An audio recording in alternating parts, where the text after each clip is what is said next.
Sadhguru Nath Maharaj Ki Jai, and welcome to Jagadambi Reads the Holy Books of India, 139.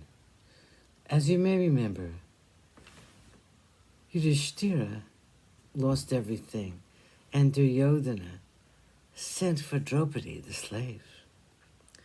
Vidura got up and said, Duryodhana, even now it's not too late. Do not go any further.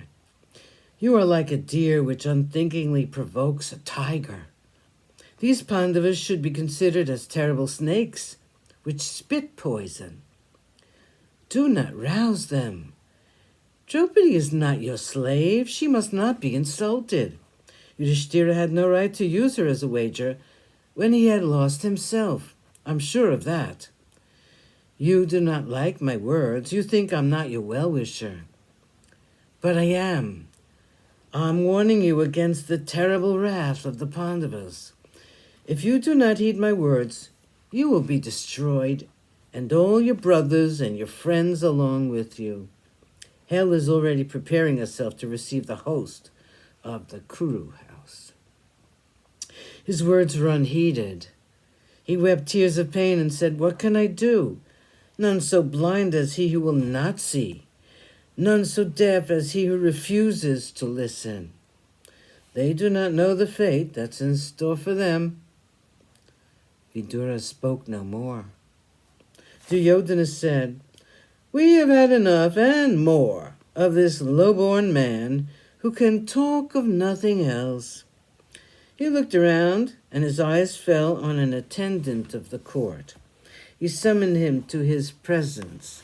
In the midst of that congregation of wise men, old men, righteous men, Duryodhana said, Pratikami, go to the women's apartments and tell that slave Draupadi that she belongs to us now, that we desire her presence in the court, that her lord and master, the Kuru prince, has asked her to appear in the court. Seeing the fear in the eyes of the attendant, he said, Are you afraid of the wrath of the Pandavas, which my dear uncle has described just now? Do you not know that Vidura has never approved of us and our behavior? Do not be afraid. The Pandavas are now our slaves. All of them. The servant reached the apartments of the queens. He went to Draupadi and said, Draupadi, you are now the slave of Duryodhana.